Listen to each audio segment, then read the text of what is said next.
그러므로 예수께서 자기를 믿은 유대인들에게 이르시되 너희가 내 말에 거하면 참으로 내 제자가 되고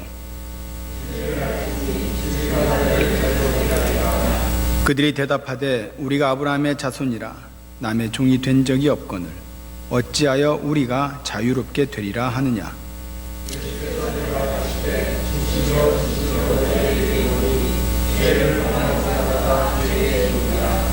종은 영원히 집에 거하지 못하되 이들은 영원히 거하나니 그러므로 아들이 너희를 자유롭게 하면 너희가 참으로 자유로우리라. 아멘. 오늘 이렇게 우중 속에서도 예배하러 올라오신 여러분들 주의 마음으로 진심으로 환영을 드립니다. 하나님은 천지를 말씀으로 창조하셨어요. 그리고 그 말씀으로 오늘도 유지하시고 운행하시고 다스리십니다. 그런데 세상은요, 그 말씀으로 창조되고 운영된다라고 하는 이 사실을 거부하고 밀어내고 있죠. 즉 하나님의 말씀을 단절시키고 있습니다. 세상이 혼탁할수록 더 악랄하게 지금 몸부림치고 있죠. 어제 할로윈데이로 수많은 사람들이 광적인 모습을 보았습니다. 이 아메리카 땅뿐만 아니라 이제는 우리의 조국인 대한민국에도 하나의 풍습으로 자리 잡아가고 있어요. 상술로 사람들을 현혹하고 동심이라고 하는 그럴싸한 말로 포장하면서 어린 생명의 영혼을 이 마귀의 노름으로 몰아가고 있습니다. 이처럼 세상은 하나님의 말씀을 그들은 멀리하며 우리로 하여금 단절시키고 있지요. 즉 말씀을 끊으려고 합니다. 하나님은 악은 모양이라도 버려라라고 말씀을 하셨지만 저들은 개의치 아니하고 하나님의 말씀을 끊는 데에 최선의 노력을 하고 있죠. 세상이 하나님의 말씀을 끊어버리려고 시도하는 방법은 여러 가지가 있습니다. 그 첫 번째가 하나님의 말씀을 짐이라고 생각하고 굴레라고 여기고 있다라고 하는 것이에요. 오늘 우리가 읽은 본문에 진리를 알지니 진리가 너희를 자유케 하리라 그랬습니다. 진정 우리에게 말씀은 자유를 주는 것이에요. 억압이 아니고 짐이 아니고 굴레가 아닙니다. 그래서 우리는 이 말씀을 붙잡고 이 말씀에 생명을 걸어야 하는 거죠. 유명한 심리학자 프로이드, 그는 성경에 나오는 모든 말씀들이 다 억압이라고 주장을 합니다. 그래서 그 억압으로부터 자유로워져야 한다, 충동질하고 있는 거죠. 성적인 억압, 제도의 억압, 전통의 억압, 이 모든 억압에서 풀려나야 한다라고 주장을 해요. 실존주의자들이 말하는 것이 무엇입니까? 가정이니 전통이니 이 모든 것이 다 억압이다. 프리 섹스, 프리 패밀리, 이 모든 것이 억압으로부터 자유로워져야 한다라고 주장하는 것에부터 나오는 거죠. 지금 이 세상은 동성연애로 들끓고 있습니다.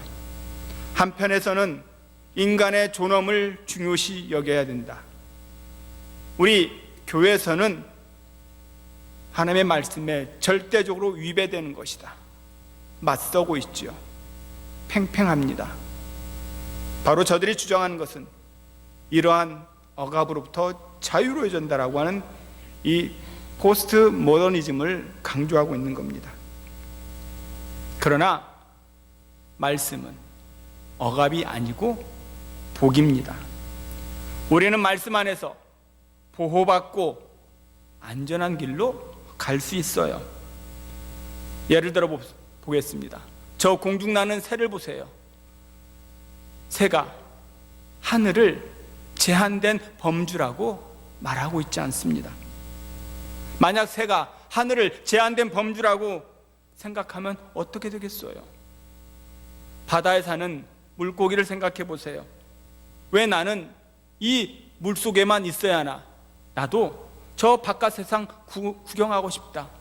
나오면 어떻게 합니까? 물고기가 물속을 벗어나서 나가는 순간 자유가 아니라 죽음을 맞습니다.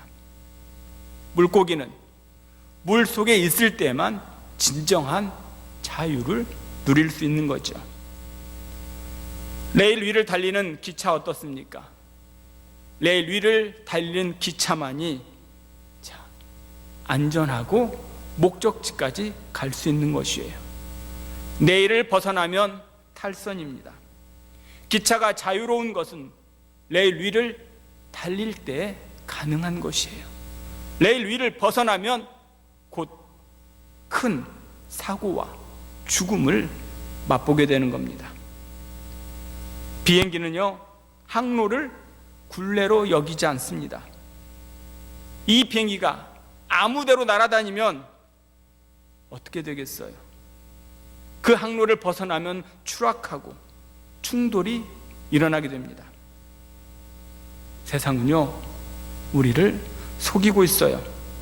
하나님의 말씀이 자꾸 우리에게 짐이 된다라고, 굴레가 된다라고 이야기합니다.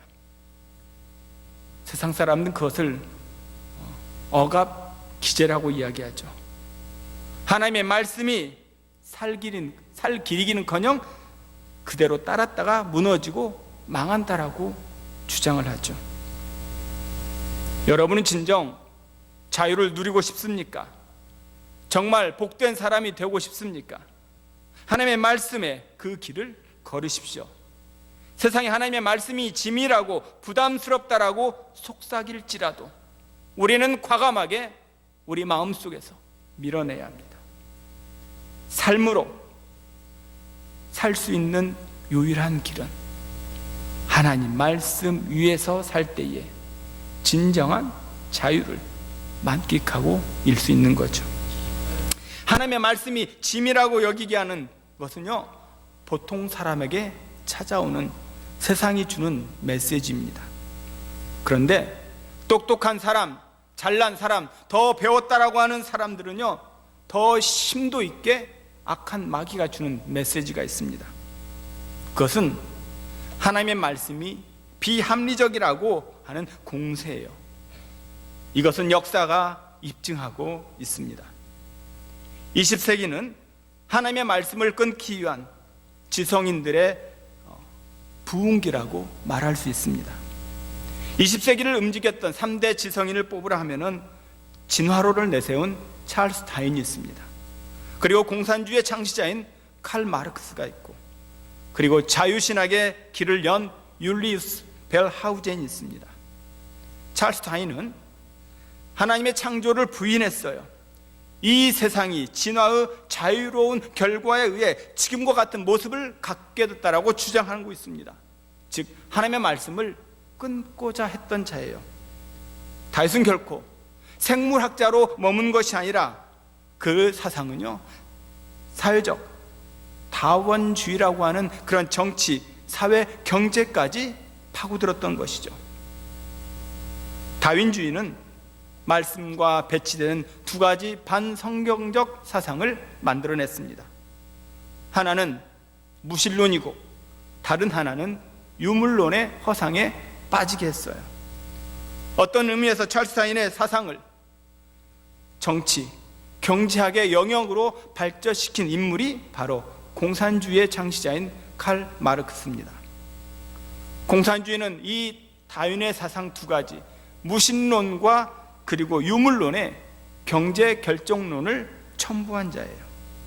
경제 결정론이라고 하는 것은 모든 것이 경제에 의해서 결정된다라고 하는 사상입니다. 모든 형이상학적인 가치와 그러한 정신세계를 칼 마르크스는 다 부정해버린 자예요. 영혼이라고 하는 것, 정신이라고 하는 것, 문화라고 하는 거 다 웃기는 소리다. 그거 중요하지 않다라는 것이죠. 최고의 결정적인 요인은 물질이라고 하는 겁니다. 이 칼 마르크스는 경제를 영혼과 인간의 내면 위에 올려놓은 장본인이에요. 그래서 이 물질을 신격화함으로써 성경에 나오는 이 만몬주의를 인정하고 말았던 자입니다.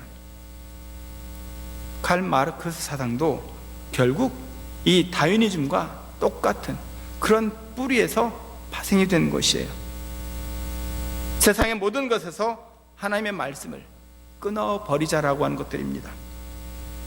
자유주의 신학의 아버지는 율리스 벨하우젠, 신학을 공부한 사람이 아니고는 이 사람을 잘 알지 못합니다.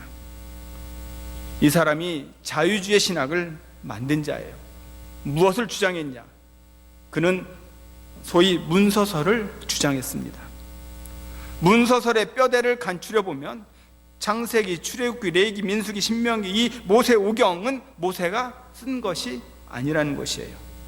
영감된 하나님의 말씀이 아니고 인간이 인위적으로 조작해서 만들어낸 고대 종교 문서에 불과하다라고 주장한 자입니다. 이것이 바로 문서설이에요.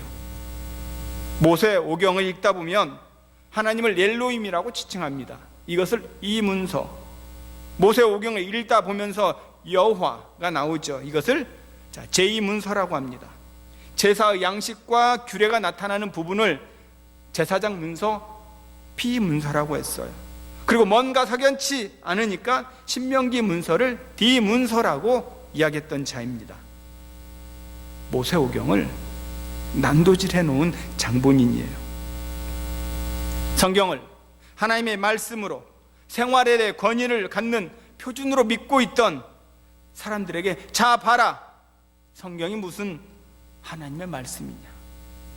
고대 근동인들이 짜집기에서 만들어 놓은 종교 심리를 담은 문서에 불과하다, 이렇게 주장을 했습니다. 타 종교에서 봐라, 얼마나 이런 문서가 많이 있는지. 그는 악영향을 끼쳤어요. 그 결과 자유주의 신학이 들어오면서 유럽의 많은 교회가 어떻게 됐습니까? 하루아침에 교회가 문을 닫았어요. 사람은 습관의 동물이고 어떤 면에서 관성의 법칙이 있습니다. 그래서 교회는 계속 나옵니다. 그렇지만 그들 가운데 영성이 그리고 기도가 떠나버렸어요. 우리 성도의 영성과 기도가 메말라 있다면 더 이상 우리는 하나님을 높이는 그런 제자가 아닙니다. 결국 수많은 유럽의 교회들이 문을 닫아버렸어요. 그리고 이 유럽은 정신적인 미궁에 푹 빠져서 지금도 헤어나오지 못하고 있습니다. 이처럼 하나님의 말씀을 끊어버리는 이 마귀의 계계 가운데 최고의 작품이 자유주의 신학이에요.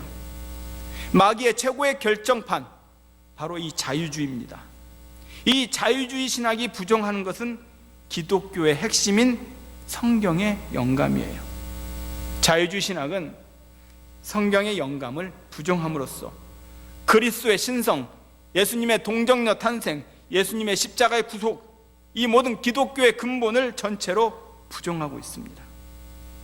이렇게 되면 더 이상 기독교가 아니죠.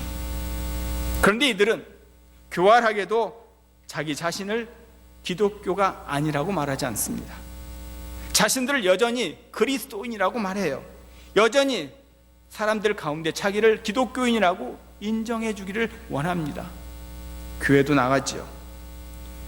자유주의자들은 가시적인 교회를 떠나지 않습니다. 그러면서 교회의 연합이나 사랑을 강조하죠. 그런 표명 아래 연합을 시도하지만 실상은 하나님의 말씀을 단절시키고 있습니다. 대표적인 교회가 아메리카에 있는 유나이트 처치입니다. 그리고 밴쿠버에 있는 밴쿠버 스쿨 오브 칼리지가 그렇습니다. 이런 자유주의 그런 신학을 토대로 해서 천차만별로 우리가 말씀에 벗어나는 일들을 많이 보고 있는 거죠. 이 마귀는 정체를 달리하면서 발언하지만 목적은 다 딱 한 가지입니다.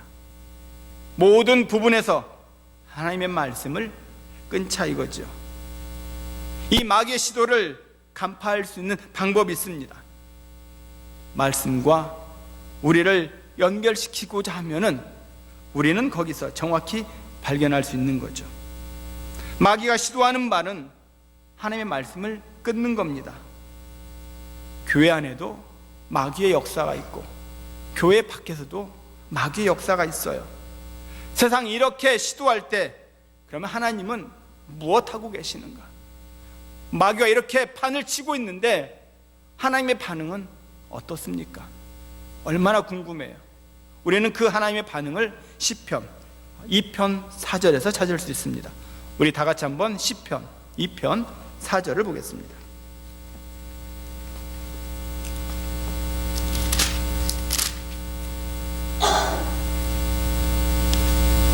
(805페이지) 시편 2편 4절입니다. 우리 다 같이 읽습니다. 하늘에 계신 이가 웃으시며 주께서 그들을 비우시로다. 하나님은 저희를 비웃으시고 계세요. 하나님이 한마디로 웃기는 놈들이라고 지금 이야기하는 거죠. 하나님이 웃으시고 계십니다.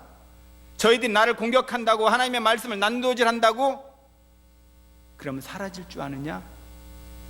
천지는 없어지거니와 내 말은 1.1획이라도 사라지지 아니한다. 이것이 주의 말씀입니다.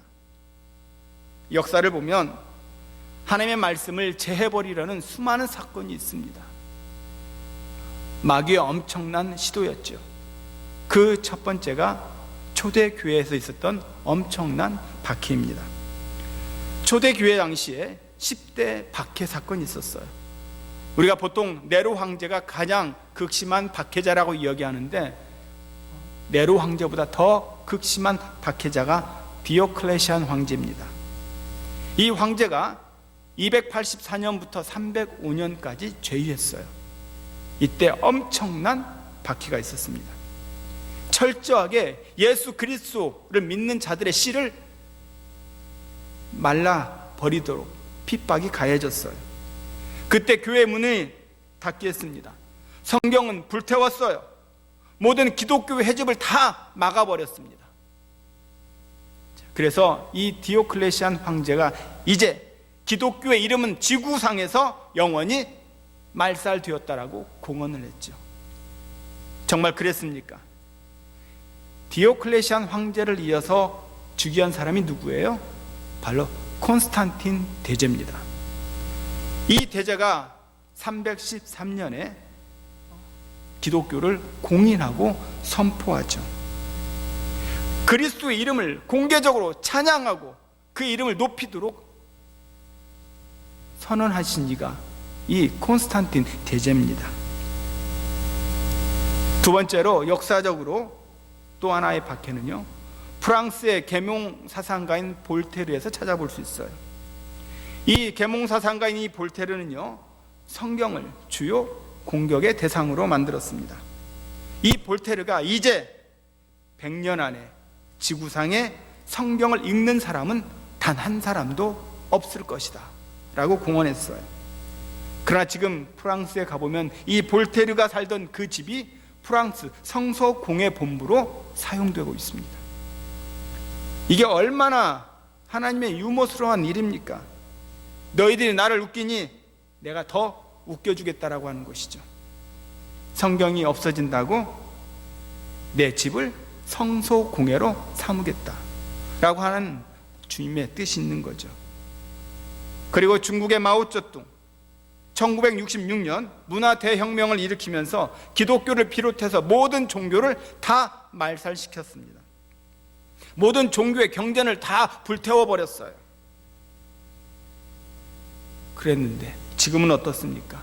그 당시에 중국의 모든 선교사들이 다 추방을 당했어요. 그런데 지금 중국에 1억 명 이상의 크리스찬들이 있습니다. 하나님의 말씀은 단절되거나 끊어지지 않습니다. 하나님의 또 다른 반응은 어떻습니까? 시편 2편 5절부터 9절까지 한번 보겠습니다. 5절부터 9절까지 우리 한 절씩 한번 읽어볼게요. 5절을 제가 먼저 읽습니다. 그때 분을 바라며 진노하사 그들을 놀라게 하여 이르시기를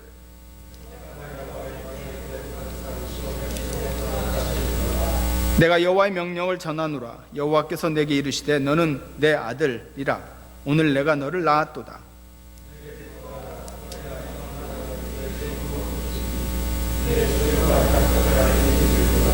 내가 철창으로 그들을 깨트리며 질그릇같이 부수리라 하시도다.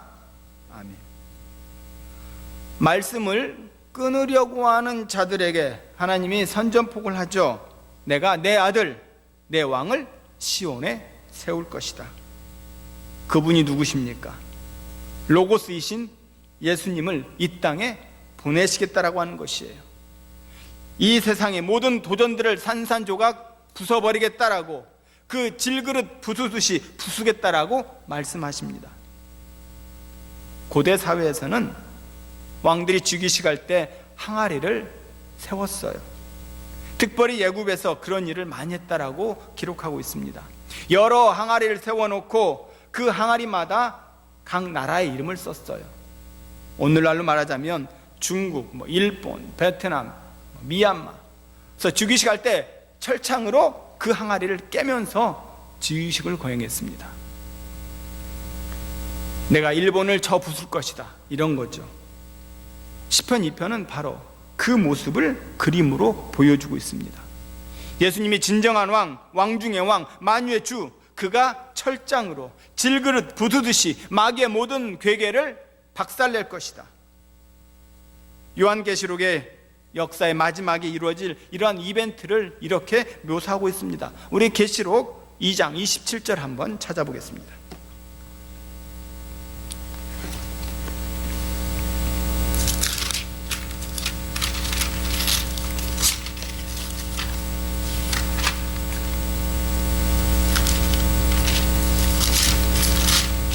계시록 2장 27절 우리 함께 읽겠습니다.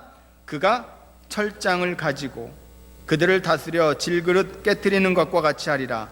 나도 내 아버지께 받은 것이 그러하니라. 아멘. 부활하심으로써 마귀를 깨트리신 예수님의 제자들, 즉 우리들이 해야 할 일은 철장으로 마귀의 괴계를 깨트리는 것입니다. 예수님께서 뱀과 전갈을 밟으며 원수의 모든 능력을 제어할 그 하나님의 파워를 우리에게 주셨어요. 그 능력을 우리에게 허락하셨습니다. 우리는 주님이 주신 그 능력을 가지고 세상의 말씀의 고리를 끊으려는 저 악한 무리를 대적해야 합니다. 철장으로 부수는 작업을 해야 돼요. 우리에게는 그만한 능력이 있습니다. 믿습니까? 그 말씀의 능력을 붙들고 우리의 가정과 우리의 직장과 우리의 생업을 지켜나가야 합니다. 우리의 생각대로, 우리가 알고 있는 경험대로 이끌어가는 것이 아니라 주님이 주시는 그 말씀을 의지하고 그 말씀 속에 하나님의 역사 속에 우리가 따라갈 때 승리할 수 있는 것이에요. 하나님이 사랑하는 성도 여러분, 우리는 이 성경 66권의 생명을 걸어야 합니다. 이 성경 66권에 하나님의 주옥과 같은 말씀이 우리에게 펼쳐지고 있어요.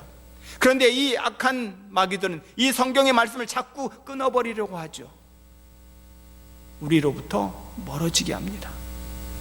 그럴수록 우리는 말씀을 더욱 의지하고 이 말씀이 주시는 그 능력을 우리 자녀들에게, 이웃들에게 계속 심어줘야 합니다. 말씀으로 철저히 무장하고 말씀을 철저히 읽음으로 인해서 그 말씀 속에서 생명의 빛 되신 예수 그리스도를 우리가 진실로 영접할 때에 세상 앞에 우리는 호락호락 넘어가지 않습니다. 왜 믿는 자들이 저 세상의 유혹에 쉽게 마음을 내어놓습니까? 말씀의 뿌리가 약해서 그래요. 말씀을 철저히 마음속에 담아두고 있다면 세상의 어떤 유혹에도 우리는 능히 말씀으로 물리칠 수 있습니다. 그 말씀으로 힘을 얻어서 이 말씀을 단절시키려는 이 악한 마귀를 물리치시고 우리 자녀들에게도 말씀의 검을 주시어 그 말씀으로 마귀의 계계를 깨트리며 승리하는 그런 모습으로 나아갈 수 있기를 주의 이름으로 축원합니다.